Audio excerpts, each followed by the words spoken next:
Okay guys, so last video में हमने देखा था exception handling, right. Exception handling. इस वीडियो में हम स्टार्ट करने वाले हैं concept of oops. oops is object oriented programming language, right. Programming system, ideally this S stands for object oriented programming system. Okay, तो इसमें होता क्या है, देखिए। ऑब्जेक्ट क्या है? Object is a run time entity.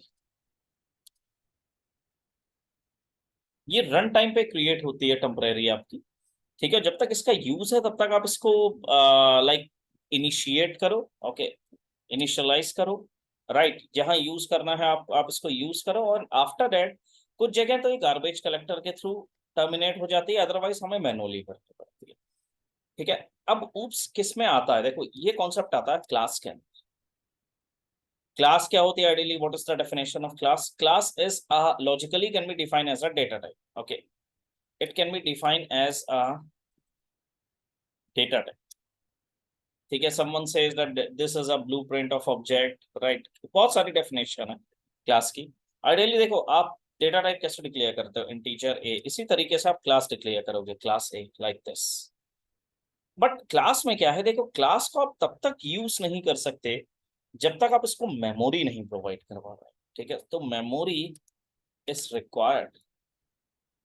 अब हम इसको मेमोरी कैसे अलॉट करेंगे? तो memory can be allotted by object creation. एक सिंपल सा कोड हम पाइथन में अपना करके देखते हैं, और फिर उससे हमें थोड़ा सा कॉन्सेप्ट क्लियर होगा कि आइडियली क्लास कैसे बनती है, ऑब्जेक्ट कैसे बनता है। ठीक है, तो मैं VS कोड पे आ जाता हूँ, राइट। तो अब हम यहाँ पे एक नई फाइल ले लेते हैं, इसका नाम डाल लेते हैं test object dot P Y. Okay, अब यहाँ पे मैं सबसे पहले क्लास बनाता हूँ। इस क्लास का मैंने नाम डाल दिया यूजर। अच्छा देखो, होता क्या है guys, class work like scope initial, scope initiation. ठीक है, जहां पे आपका स्कोप स्टार्ट हो रहा है, क्योंकि सब कुछ क्लास के अंदर आएगा। अगर आपको एक प्रोग्राम बना रहे हैं तो सारा का सारा सेक्शन जो है वो आपका क्लास के अंदर आएगा। तो मैं काम करता हूँ, क्लास बनाई मैंने यूजर के नाम का। अब मैंने यहाँ दो वैल्यू दे दी। ठीक है, एक तो दे दिया यूजर का नेम, राइट। अब ये मेरे ऊपर है कि मैं इसमें वेरिएबल डिफाइन करना चाह रहा हूँ या नहीं। अगर स्ट्रिंग टाइप किया है तो मैं इसको नल दे के छोड़ देता हूँ। ठीक, नेम के बाद एक मैंने दे दिया यूजर का सैलरी, और एड्रेस, एड्रेस दे देते हैं। दोनों वैल्यू स्ट्रिंग हो जाएंगी, कोई प्रॉब्लम नहीं। आपकी चॉइस है, आपको दूसरा अगर कोई अदर वेरिएबल देना हो। ठीक है, जैसे आपको एज देनी है तो आप एज ऐसे दे सकते हैं। ठीक है, मतलब जिस टाइप का डेटा टाइप आप डिफाइन कर रहे हो उसके respective declaration string double quotes में आता है। ठीक है, इंटीजर वगैरह ये जो वैल्यूज हैं ये आपकी जीरो के थ्रू आप बना सकते हो। ठीक है, तो ये एक मेरी वैल्यू हो गई, ये एक मेरा छोटा सा कोड हो गया। अब अगर मैं इन केस इस कोड को रन करूं तो क्या आउटपुट आएगा मेरा? चेक करता हूँ। कुछ नहीं प्रिंट कर रहा है आइडियली। ठीक है, जब आप कुछ प्रिंट ही नहीं कर रहे हो टर्मिनल पे तो कुछ आउटपुट भी नहीं आएगा, राइट। तो अब हम एक काम करते हैं, मैं क्लास के थ्रू एक बार चेक करता हूँ कि क्या पॉसिबल है हम ऐसे करके प्रिंट करवा दें। Print user dot name. ठीक है, सेमीकोलन सेव करा मैंने इसको, और इसके साथ साथ मैं एक बार यूजर डॉट एज, दो वैल्यू प्रिंट करवाता हूँ। एक वैल्यू मेरी नल है और एक वैल्यू मेरी जीरो। देखो, ये नल प्रिंट हुआ, आइडियली विजिबल नहीं है। ये जीरो प्रिंट हुआ।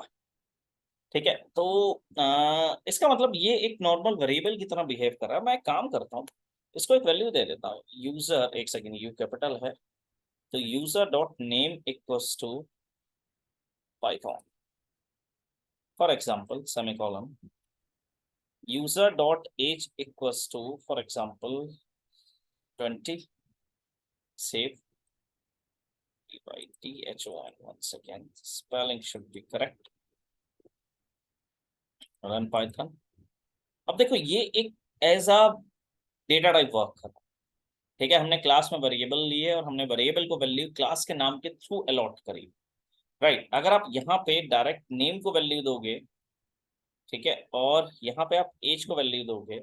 अब ये नेम और एज क्या है? नेम और एज जो वेरिएबल है वो क्लास के बाहर है। मैं एक बार आउटपुट दिखाता हूँ आपको। देखो, सेम वैल्यू आ रही है। हम क्लास वेरिएबल को प्रिंट कर रहे हैं, राइट। तो इसका मतलब ये डिक्लेरेशन मेरा वर्क नहीं करेगा, हाँ, बट ये डिक्लेरेशन मेरा वर्क करेगा, ये वाला। अगर आपको क्लास के वेरिएबल को डायरेक्ट एक्सेस करना है without creation of object.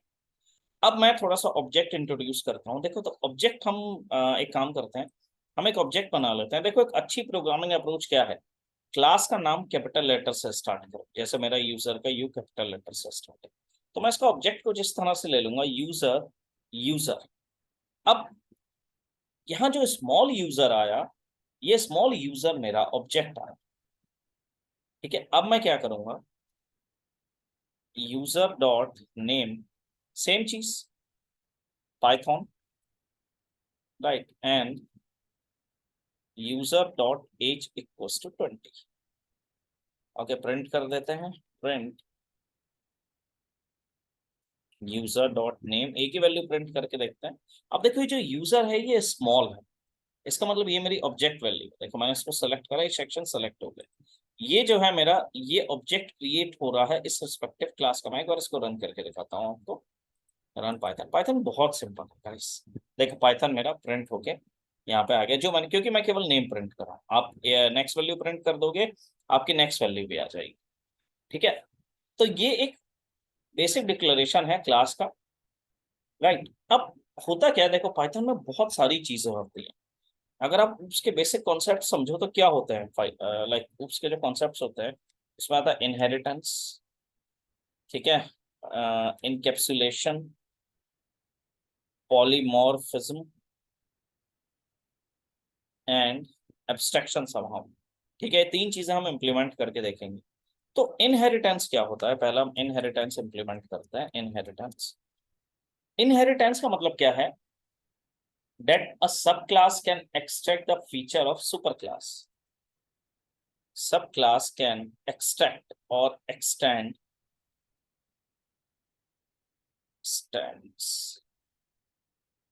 the features of superclass, ठीक है। तो जो सब क्लास है वो मेरे सुपर क्लास के कुछ फीचर्स को एक्सटेंड कर सकती है, ठीक है। अब वो कैसे करेगी एक्सटेंड, तो हम एक काम करते हैं, हम एक एग्जाम्पल के थ्रू इसको देखते हैं। मैं एक नया बना लेता हूँ, inherit_test.py, ठीक है। अब यहाँ मैंने क्लास बना दी जिसका नाम मैंने डाल दिया कार, ठीक है। अब इस कार के अंदर मैंने क्या करा, अब हम क्लास के अंदर एक मेथड डिफाइन करते हैं। तो हमने एक मेथड डिफाइन करा, टायर, DEF डिफाइन करने के लिए होता है, हम ऑलरेडी देख चुके हैं। अब देखो होता क्या है गाइस, अगर मैं इसको ब्लैंक छोड़ूंगा तो ये मेरे लिए एक प्रॉब्लम। क्लास के अंदर जो मेथड होते हैं उसमें आपको एक पैरामीटर डालना ही डालना है, वो पैरामीटर होता है सेल्फ, ठीक है। कि आपने एक पैरामीटर डाल दिया सेल्फ। अगर आपको और कोई पैरामीटर डालना है तो आप उसके अलावा इसमें डाल सकते हो। प्रिंट में मैंने डाल दिया I have 4 tyres, that can work for me, ठीक है। अभी मैं इसमें कुछ प्रिंट नहीं कर रहा हूँ, कोई अभी हम इसमें कुछ भी चेंजेस नहीं कर रहे हैं। अब मैंने क्या करा, अब मैंने एक दूसरी क्लास बनाई, ये बहुत बेसिक कार का मैंने मॉडल बनाया। एक मैंने क्लास बना दी कार, जैसे कोई सी भी ले लेता है, ऑडी ले लेता है, ठीक है। अब ऑडी के अंदर आपने क्या करा भाई, ऑडी के पास अपना एक खुद का मेथड है। ऑडी का जो मेथड है वो है DEF एयर बैग, ठीक है। एक बेसिक कार में आपको एयर बैग नहीं मिलते हैं अगर आप स्टार्टिंग की बात करो। और यहाँ मैंने प्रिंट कर दिया आई हैव 4 एयर बैग्स और 6 air bags, what ever, 4 air bags, right. अब अगर मेरे को इसको प्रिंट करना है तो मैं क्या करूंगा, देखो, मैं क्या करूंगा भाई, अब ऑडी के अंदर क्या है, टायर तो होंगे ही, जाहिर सी बात है। तो मैं क्या चाह रहा हूँ, ये जो कार क्लास है इसका जो मेथड है वो ऑडी के अंदर आ जाए। तो वो मेथड डालने के लिए आपको बस एक छोटा सा इनहेरिटेंस लगाना है। उसके लिए आप यहाँ पे ब्रैकेट लगाओगे और अपनी मेथड का नाम डाल दो, क्लास का नाम डाल दो, कार। अब एक काम करते हैं, एक बार हम इसका ऑब्जेक्ट बनाते हैं ऑडी का। तो सेम अप्रोच यूज करेंगे हम। देखो, एक्सट्रीम लेफ्ट पे आके बनाना है, वरना इंडेंटेशन की एरर आ जाएगी। Equals to Audi this. अब मैं एक काम करता हूँ, ऑडी डॉट टायर, ये मेथड मैं कॉल करके देखता हूँ कि क्या ये मेथड मेरा आउटपुट देगा। मैं एक बार इसको रन करता हूँ। देखो आई हैव 4 टायर्स। अब मैं काम करता हूँ, तो मैं इसको हटा देता हूँ इनहेरिटेंस। Let me try.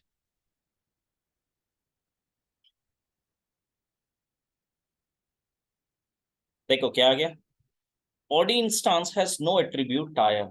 ये इंस्टांस मतलब ये जो है मेरा ऑब्जेक्ट, मैंने आपको क्या बताया, object is a dynamic entity, instance है एक, ये थोड़े टाइम के लिए बनता है। तो आपको यहाँ पे फीचर प्रोवाइड करवाना पड़ेगा, तब इसके अंदर ये वैल्यू इनहेरिट होके आ पाएगी, राइट। ये कॉन्सेप्ट कहलाता है आपका इनहेरिटेंस। अब आप कितनी भी क्लासेस को चाहो तो इनहेरिट कर सकते हैं, ठीक है। अब होता है इनकैप्सुलेशन, राइट, इनकैप्सुलेशन। इनकैप्सुलेशन का मतलब क्या होता है, wrapping up a data into single unit to protect from outside, एक सेकेंड, आउटसाइड एनवायरनमेंट। मतलब आपको अपने डेटा को आउटसाइड के एनवायरनमेंट से प्रोटेक्ट करना है गाइस। तो आप कैसे करोगे इस डेटा को प्रोटेक्ट? देखो, इनकैप्सुलेशन में क्या करना है, ये आउटर क्लास को एक तरीके से प्रिवेंट करता है एक्सेस और चेंज एट्रीब्यूट से, ठीक है। मेथड और क्लास को, इस चीज को आप डेटा हाइडिंग भी कहते हो, मतलब मैं अपने डेटा को हाइड करूँ। अब होता क्या है, देखो, हम प्राइवेट एट्रीब्यूट्स को, अब भाई प्राइवेट हम कैसे, आइडियली जब आपको इनहेरिट करना है तो आप प्राइवेट ही करोगे, ठीक है। कुछ आपका प्राइवेट था जो आपने हाइड कर रखा है अपना, ठीक है, like money in your pocket, तो उसके लिए हम ये सिंबल यूज करते हैं, अंडरस्कोर, ठीक है। तो मैं कंस्ट्रक्टर में अभी तक हम लोगों ने नहीं देखा, तो मैं एक बार आपको एक कंस्ट्रक्टर और बना के दिखा देता हूँ। इसमें बन जाएगा already encap test dot P Y. तो मैं क्लास बनाता हूँ सबसे पहले बुक के नाम से, ठीक है। अब ये बुक, और अच्छा देखो, कंस्ट्रक्टर जो है वो कुछ इस टाइप से डिफाइन होता है, INIT। कंस्ट्रक्टर मतलब क्या है, the method with same class name, उसको आप कंस्ट्रक्टर कहते हो। पाइथन में तो हम इसको लाइक इनिट कर दोगे तो इसका मतलब वो इनिशियलाइज हो गया, वो आपका एक डिफॉल्ट कंस्ट्रक्टर है, राइट। एक सेकंड यहाँ स्पेस दे देते हैं। अब हम क्या करते हैं, अब हम इसमें एक कंस्ट्रक्टर बना देते हैं जिसमें मैं एक वेरिएबल बनाऊंगा। तो यहाँ मैंने इनिट, ये एक मैंने कंस्ट्रक्टर बना दिया सेल्फ नाम से, ठीक है। ठीक लग रहा है, कोई एरर नहीं। अब मैं इसमें क्या करूंगा, मैं इसमें एक वेरिएबल बनाऊंगा जिस वेरिएबल को मैं हाइड करना चाह रहा हूँ, सेल्फ डॉट। अब देखो समस्या क्या है इसमें, सजेशन में इसने मुझे ऑलरेडी अंडरस्कोर दे दिया है, तो मैं यहाँ अंडरस्कोर डाल के इसकी कॉस्ट डाल दूंगा। अब ये क्या हो गया, कॉस्ट एक मेरा अपना वेरिएबल हो गया, जो कॉस्ट मैंने इसकी डिफाइन कर दी 100 रुपीज, ठीक है। अब यहाँ मेरी कॉस्ट डिफाइन हो गई है इस बुक की, जो मेरी 100 रुपीज आ गई, ठीक है। अब फॉर एग्जाम्पल किसी को ये वाली बुक खरीदनी है, DEF बाय, ये एक ऑलरेडी मेथड मैंने बना दिया। इसके अंदर मैं एक पैरामीटर डाल देता हूँ सेल्फ। देखो कंस्ट्रक्टर का क्या बेनिफिट होता है, कंस्ट्रक्टर आपका सभी के लिए एक्सेसिबल है, ठीक है, सारी जगह ही अवेलेबल रहेगा। तो मैंने यहाँ पे प्रिंट कर दिया, print cost of this book is. अब ये बुक की कॉस्ट क्या है मेरी, अब ये जो बुक की कॉस्ट है मेरी, वो तो मैंने ऑलरेडी ऊपर डिफाइन कर रखी है। तो मैं इसको कॉल करता हूँ एक बार, कॉमा लगा के मैं इसको एक बार कॉल करूंगा। सॉरी, यहाँ नहीं, यहाँ पे मैंने इसको कॉमा लगाया। अभी देखना, सेल्फ डॉट अंडरस्कोर प्राइस, ठीक है। एक सेकंड, डॉट यहाँ काम नहीं करेगा, सेल्फ, अच्छा अब देखो समस्या आ गई है, तो मुझको डॉट लगाना ही पड़ेगा यहाँ पे, सेल्फ डॉट प्राइस। ये मेरा एक वेरिएबल है जो मैंने ऑलरेडी डिफाइन कर रखा है, राइट। और इस ब्रैकेट को मैं कहीं पे, हम कुछ मिस कर रहे हैं यहाँ पे, यस, ठीक है, ठीक लग रहा है, सेमीकोलन की जरूरत नहीं है। कोई एरर होगी तो उसको हम आगे देख लेंगे। अब मैंने क्या करा, एक यहाँ पे मैंने मेथड और बना दिया DEF, जिसमें मैंने इसका सेट कॉस्ट और सेट मैक्सिमम कॉस्ट, एक मैंने इसकी मैक्सिमम कॉस्ट बना रहा हूँ सेल्फ के अंदर, ठीक है, जिसमें मैं क्या करूंगा, self dot sorry underscore price control space no suggestion. Ideally suggestion इसको देना चाहिए, इसका मतलब यस, तो ठीक है, कॉस्ट वेरिएबल है ना मेरा, इसीलिए गड़बड़ आ रही है, सेल्फ डॉट कॉस्ट, ठीक है, सेल्फ डॉट कॉस्ट। अब यहाँ मैंने क्या करा, एक इसकी मैक्सिमम कॉस्ट में डिफाइन करना चाह रहा हूँ, जो मेरी ऑलरेडी डिफाइन है। तो मैं काम करता हूँ, उसको यहाँ पे डिफाइन कर देता हूँ, जिसको मैं एज अ पैरामीटर कॉल करता हूँ, ठीक है। अब यहाँ क्या, वो देखो, एक ये मेरी क्लास है, जिसके अंदर ये एक मेरा कंस्ट्रक्टर है डिफॉल्ट, जिसके अंदर मैंने एक वेरिएबल बनाया है, ठीक है। एक मैंने मेथड बनाया है बाय का, जिसमें मैंने कॉस्ट लिख दी है इस बुक की। अब मैंने एक मैक्सिमम कॉस्ट सेट कर दी है, जो इस वेरिएबल से फैक्ट, मतलब ये वेरिएबल मुझको कहीं पास करना पड़ेगा गाइस, तो फिर ये मेरा मेथड कॉल होगा। तो मैं काम करता हूँ, एक बार इसको चेक करके देखता हूँ कि क्या ये मेरा चल रहा है कोड।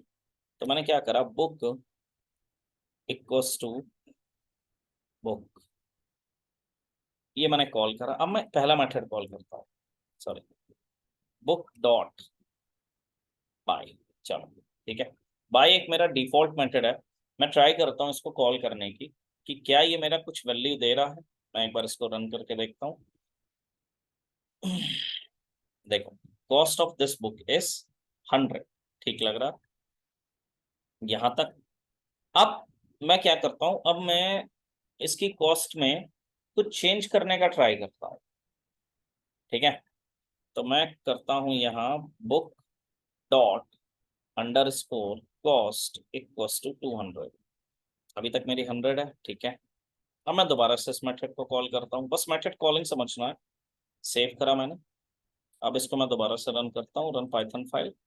अब देखो, जो कॉस्ट थी इसकी वो अपडेट हो गई, ठीक है। कॉस्ट की वैल्यू यहाँ मैंने एक वेरिएबल को असाइन करा है, उसने मेरी वैल्यू को अपडेट करके मुझको दे दिया है, ठीक है। अब मैं क्या करता हूँ, अब मैं दूसरा इसका जो फाइनल मेथड है उसको कॉल करता हूँ। वो मेथड है मेरा सेट मैक्स कॉस्ट। तो book dot set max cost.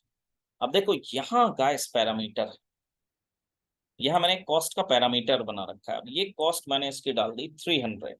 दोबारा से मैंने इस मेथड को कॉल करा, बुक डॉट बाय को copy and then paste, save करा, right click, run Python file in a terminal. देखो, अब ये मेरी तीनों की तीनों कॉस्ट यहाँ पे प्रिंट होके आ गई, ठीक है। तो हमने क्या करा, देखो यहाँ पे एक बुक क्लास बनाई थी, जिसमें हमने ये जो इनिट यूज कर रहा है, जब हम कंस्ट्रक्टर यूज कर रहे हैं, वो मेथड है मैक्सिमम कॉस्ट को सेट करने के लिए, ठीक है। इस जो हम यूज कर रहे हैं बुक डॉट मैक्स, ये वाला, अब बस ये जो वेरिएबल है, ठीक है, ये यहाँ वैल्यू दे रहा है, और यहाँ पे ये इसको वैल्यू प्रोवाइड करवा रहा है पैरामीटर, ठीक है। तो इससे क्या कर रहे हो, आपके जो डेटा है वो हाइड है ऑलरेडी ब्लॉक्स में, ठीक है, सारा का सारा डेटा। अगर आपको डेटा चेंज करोगे, तभी आपका वो डेटा रिफ्लेक्ट होके कॉल करेगा। सो दिस वाज इनकैप्सुलेशन, ठीक है। तो अब एक लास्ट बचता है पॉलीमॉर्फिज्म, बहुत सिंपल है polymorphism, let me tell you. Polymorphism, देखो इसका मतलब क्या है polymorphism, poly and then morphism, ये दोनों अलग अलग हैं आइडियली कीवर्ड। इसका मतलब मल्टीपल फॉर्म्स किसी भी एक डेटा की। फॉर एग्जाम्पल आप कुछ भी उठा सकते हो, जैसे आपने शेप ले लिए, ठीक है। तो मैं एक इसका एग्जाम्पल ले लेता हूँ, ये हो गया मेरा पॉलीमॉर्फिज्म टेस्ट डॉट py, ठीक है। अब यहाँ पे मुझको पॉलीमॉर्फिज्म को टेस्ट करना है गाइस। तो होगा क्या, मैं एक मेथड बनाऊंगा, ठीक है, और उस मेथड को मैं ओवरराइड और ओवरलोड, आइडियली ओवरलोड करते हैं, ठीक है। ओवरलोड मतलब क्या होता है, method with same name but different parameter. Right. Override क्या होता है? Method with same name and same parameter. Override ideally happens in different class. ठीक है, ओवरराइड जो है अलग अलग क्लासेस में होता है, ओवरलोड आप सेम क्लास में कर सकते हैं। ठीक है, तो हम एक काम करते हैं, हम एक क्लास बना लेते हैं अपनी शेप। ठीक है, अब इस शेप में आप कुछ भी कोई सा भी एक मेथड डिफाइन कर दो, जैसे डिफाइन डिस्प्ले कर देता हूँ मैं। ठीक है, अब इस डिस्प्ले में क्या करूंगा मैं, एक प्रिंट कर दूंगा डिफॉल्ट, FAULT, डिफॉल्ट।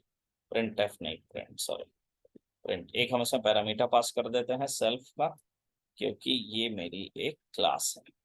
वैसे तो आप मेथड को बना सकते हो बिना डिफाइन करें। अच्छा, ओवरलोडिंग और ओवरराइडिंग में क्या डिफरेंस है मैं एक बार बता देता हूँ। Overload can happen in same class, override can happen in different class, that is a same class, methods with same name but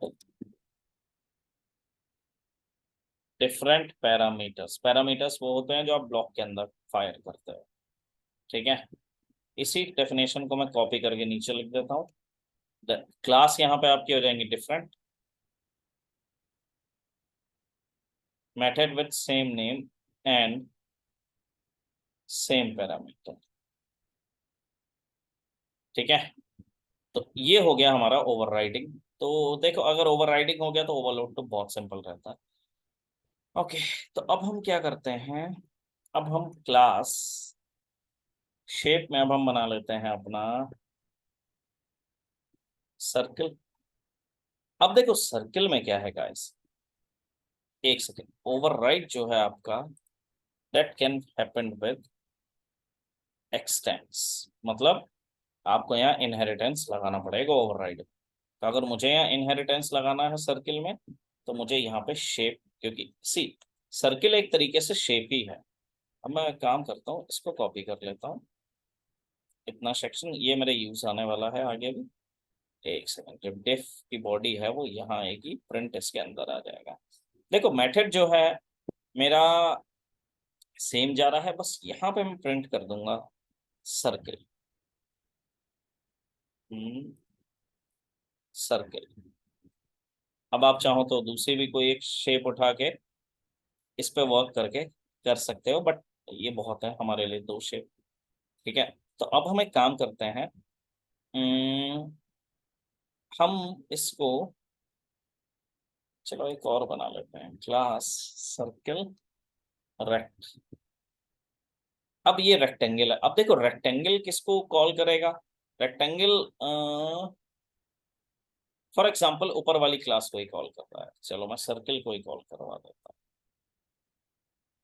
और ये हमने पेस्ट कर दिया सेल्फ, यहाँ आ गया मेरा रेक्टेंगल।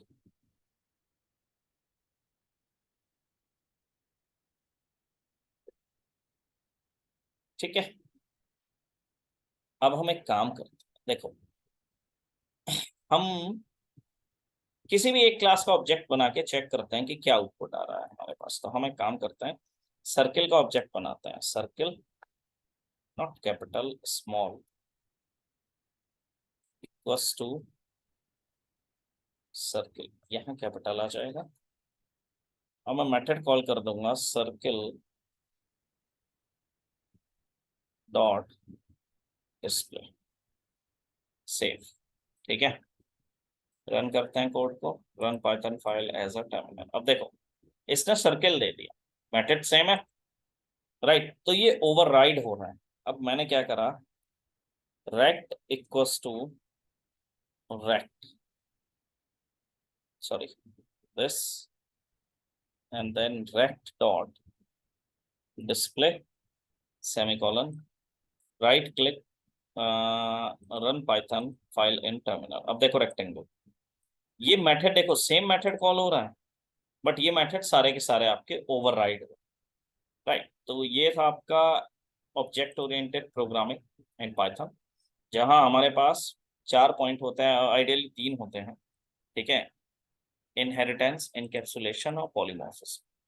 ठीक है, क्लास ऑब्जेक्ट, बस ऑब्जेक्ट को थोड़ा सा समझना है, क्योंकि ऑब्जेक्ट हमेशा एक इंस्टेंस क्रिएट करता है रन टाइम पे, और जैसे ही आपका प्रोग्राम टर्मिनेट हुआ, object finish. Okay guys, so that's it from my side. Thank you.